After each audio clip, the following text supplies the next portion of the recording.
Assalamualaikum. Hi everyone. We are a very serious lot, yeah? Yeah. Alright, first of all, thank you for inviting me. After the very good presentations I saw just now, mine is really basic.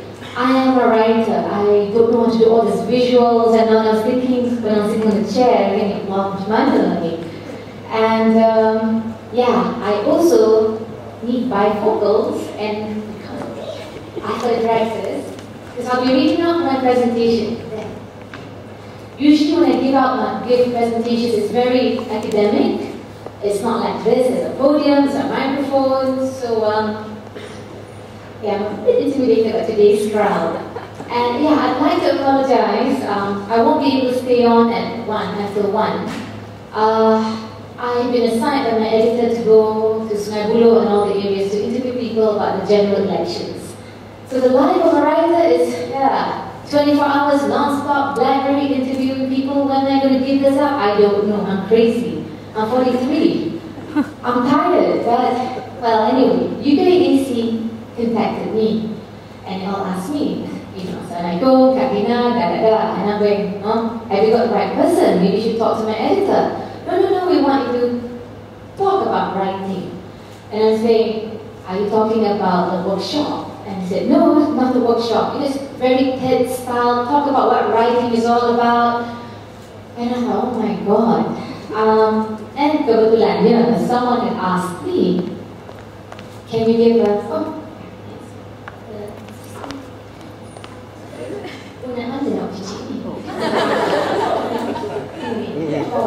okay, sorry, I tend to laugh in the Trinidad speech, yeah? So I thought, because I have a lot of young writers coming to see me, we want to be a writer, we want to make money, we want to be famous. And I'm going, you never get rich being a writer in Malaysia, unless you write romance novels or cookbooks or, how to be rich. You might get some fame. And I thought, okay, since UKAC has asked me, I thought, having been on the beat for how many years already? And this is something which I feel more and more passionately about because I'm doing more research work. Okay, do I just press this? Yeah. Point that way. Point that way. Point that way. Oh, that way. What you do? Okay. Alright, let's try this again. As you can see, I'm not technologically inclined. Okay, there. Okay, I thought for today, and because you're all the leaders of the future leaders of Malaysia, it doesn't matter whether you want to become a journalist or not. There are many ways of presenting the country, through videos, through art and all, but because my expertise is on writing, I really feel that Malaysia, there's also a lot of potential for narrative journalism, creative non-fiction, literary journalism. These are the things that you see like in books of Farish Noor, Awang Bone, Rehman Rashid, yeah? But let me talk to you, go through some of the definitions. Some of the definitions are, this way. Okay, right. Some of the definitions are that narrative journalism is the interpretation of a story, and in the way the journalist portrays it, be it fictional or non-fictional. In easier words, it's a story.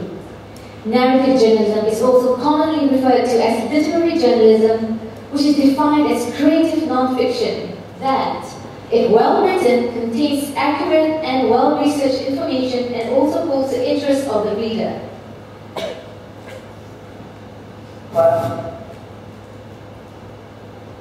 Okay, it's a bit tiny, so I'll just read some bits out, yeah? Now, long-form narrative journalism, in newspapers, magazines like Slate, The Atlantic, you probably see them as features, yeah? Now, it is tough, and it is not for the faint-hearted. I can tell you, having been on the beat for about 10 years, after I wrote I Am Muslim for Major Kini and then it was published by Silverfish in 2007, I took a 3-year break. I could not write anymore. My presentation is going to be really interesting.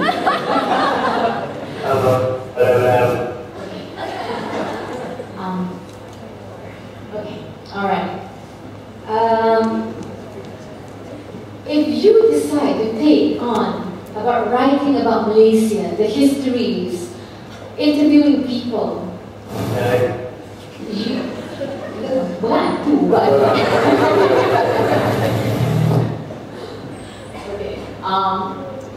I'll just go on, yeah? Okay, it is not for the faint-hearted and neither it is for the lazy. I'm now writing another book. It's being serialized in the Malaysian Insider. It's called Holy Men, Holy Women, where I'm exploring all around Malaysia, yeah? Religious communities, states, religious people. And I can tell you that you won't sleep much. You're going to be very tired. This second book I'm doing is really tough. It's tougher than the first. I really have to study the things I have to do. I'll go on to that later, okay? Now, the stories that you all are going to do, inshallah, one day, illuminate the world around us. It makes us think, it makes the readers think and feel about the issues in a relatable, human manner. And often the stories impact and influence public policy. Print readers best understand and remember that the facts of an article when they are provided in a story form. There haven't been many studies, but those that exist have generally indicated that the same thing, at least for American and European readers. Their results echo what have been found in advertising and public service campaigns. Narratives get people to buy in and to store the information in their brains in a place it's more likely to be accessed later. Narrative journalism seems thus to be able to play a certain part in shaping community, political, and individual identities. In order to analyze how this journalistic model can influence communities, it appears interesting to consider the political justice defined by Geraldine Merman. Merman distinguishes two different political justice in the history of modern journalism. One, and most widespread by far, is unifying, gathering together readers. Try this. Okay. All right. It unifies, it gathers readers, and reinforces a community around a shared perspective of the world. But the second one, which is decentering, aims at moving readers off-center. It confronts them with a form of conflict or strangeness that questions the community.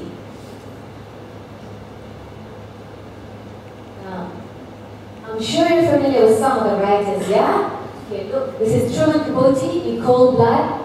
This book actually broke the barriers when you talk about literary journalism. He combined fiction and non-fiction, and a lot of people, when they read the book, thought it was a novel, but it was not. He spent 6 years of his life living in one hick town in America, studying, researching about a case of murder that involved the family.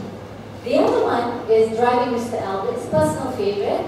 It's actually about this writer who had to transport Albert Einstein's brain from one corner of America to the other one. And it was really funny. Another one which was almost won a Pulitzer is We Wish to Inform You That Tomorrow Will Be Killed Without Families. Philip Goldrich writes for the New York Times. He wrote about the Rwanda. I have to admit, I stopped reading the book halfway. Reading about,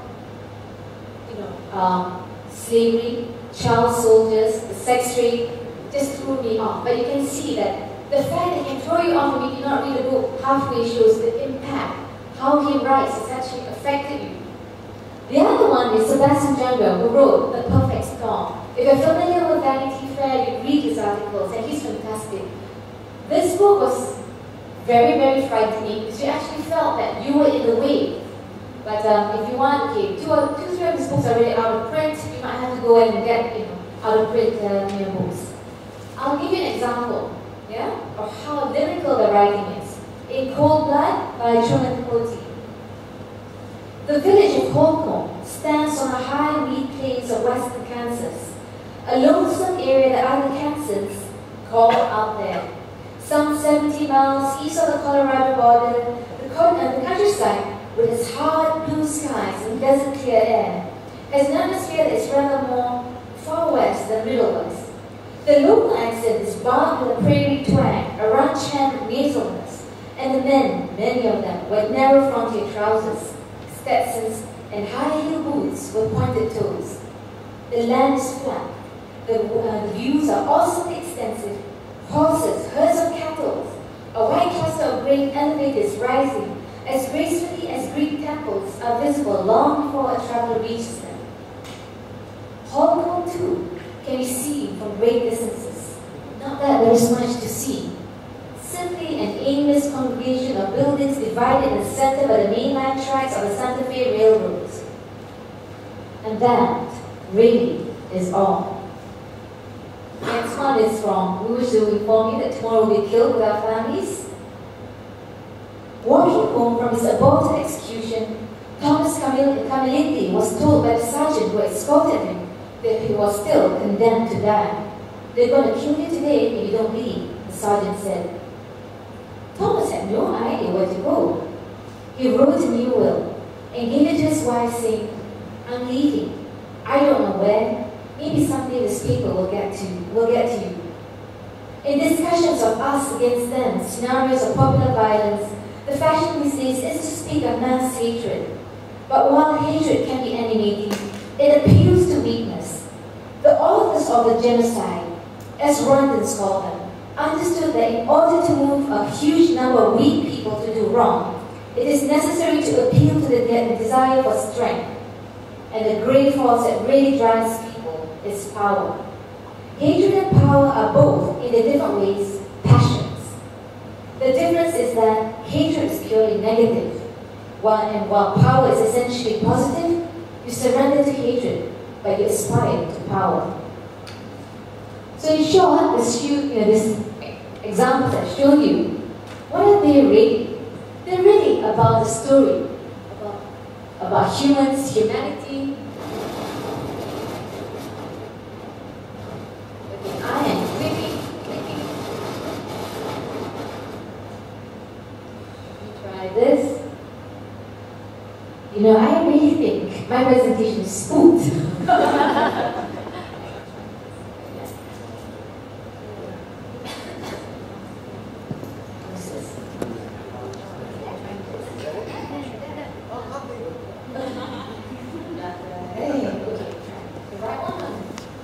Most probably the right one. Right. Okay, let's look at the nation context, yeah? Who do we have? We've got memoirs, right? Dr. Mahathir's Doctor in the House, UMNO Ahli Sebuah Impian, written by the late Nazri Muhammad Rahmat, former Minister of Information. You have political books. You have academic books like Reclaiming Adat, etc. The media like the Malaysian Insider, Malaysia Kini, and so forth, and blogs. You've got writers like Dr. Farish Noor, Awang Goning, Raymond Rashid. You've got journals like the Royal Asiatic Journals, the Libras. But we really need more stories, real histories of our people. The demand is there. When you look at Dr. Farish Noor's talks at the annex and all that, it's always packed. Researchers, journalists like me, we can't get access to universities because we're not PhD students. So we don't have access to all the journals and all that. Now look at the Department of Statistics in Malaysia. Unfortunately, the information there is not complete. Again, it's very, very difficult to get. Young Malaysians also have the right to know the real history of Malaysia. A lot of them ask me, how did Islam really come to Malaysia? There are many ways, but I'll get back to that, yeah? So obviously the demand is there, but the supply is really low. The current discourse is religion, politics, race, culture and traditions are forgotten in true histories. At the moment, many of them are written as op-eds, academic critiques. The writer, which I hope will be you, you've got a wealth of stories to write. Now, we've got textbooks. When you think about it, we don't know our histories at all. We have, as I said, only the textbooks. We have very little. We've got our parents who tell us oral histories of our family, but we don't really jot them down. Hence, I think it should be our responsibility to discover who our families are, what our religions are, what our histories are. Now, I've only got 5 minutes, yeah? Okay. Just go through. The light of Merdeka. Because this is not a writing workshop, and I'll give it one day. There are things that I'd like all of you to do if you do decide to embark on this. One, you have to have a focus and be a willing student of the history this country affords you. Two, you are not God. Do not judge. You're here to capture stories, get data. You must be willing to confront things which will make you uncomfortable, which will challenge your faith or your own values. You must respect the content and sources. Even if the content irks you, angers you, remember, you're not God. You're just a writer and you're here to tell a story. Here is another thing which I find it happens again and again. Do not use the content that you gleaned from the people that you've met for your own benefit, for your own ego. I have seen many people who we interview who get hurt in the process. And you come ask me, I don't want to be interviewed anymore because you misused me, misinterpreted what I said. Don't. These are their stories. Your responsibility is to carry that story forward. Now, there's a lot of talk about ethics in literary journalism and all. I've got 3, 4, 5 pages here, but I'll just tell you a bit, yeah? Okay, you need to know what is the line between fact and fiction. And when you clear that up, you have to realize, okay, what can I exaggerate for dramatic effect, and what can I not exaggerate for dramatic effect, yeah? The writer must not change the facts, must not distort or fabricate the facts. The intent of the writer is to write honestly and truthfully. At the end of the day, he is dependent on his resources, his or her resources. Writing creative non-fiction, such as a personal essay or memoir, the writer, again, must try to tell the truth and must not fabricate events. You have an ethical responsibility for honesty, the best as you can. You must also realize, you have to actually be, you must realize what is memory, what is imagination. The truth is often a matter of perspective. But you also have leeways where you can decide what can be included, what can be omitted, again, dealing with exaggeration. The potential for writers like this in Malaysia is huge. If you decide to, writing is too hard, I want to do a film, fine. We need a lot of narratives in this country. And for people like me who may one day decide to do another academic degree, we need this. We are dependent on you now. And I can tell you right now, for someone from my generation, a lot of the content has been either censored, archived, and not for public consumption for whatever reason. It could be political, God knows what. But we have very little. If not, we have to rely on, the internet, expensive journals that we have to buy from overseas. I really would like to implore to all of you that if you ever decide one day, I want to write a book, do write about us. And don't worry about sensitivity, censorship. Your duty is to write about our stories. We don't have enough of that. And you never know, maybe one fine day, by then probably dead, but then you someone like me who wants to give a presentation, and she is able to give you a lot more stories than what we all can give now. Like that? Yes, I've got 41 seconds. Okay. Just to, get you, going. There are writers like Reza Hassan who wrote No God But God, Ernest Hemingway, Norman Miller, Hunter S. Thompson. If you decide to take the plunge, you're going to be joining a very elite group of writers. Your works will be studied by a lot of people. You'll be surprised. I've seen a lot of Malaysian academics' works being cited by, scholars in Yale, Oxford. So think about it. You're leaving a legacy for this country. So, writing is pretty sexy. It's a lot of work. But my God, I tell you, I'm so glad I never became the banker my father wanted me. I have had a great time the last 20 years.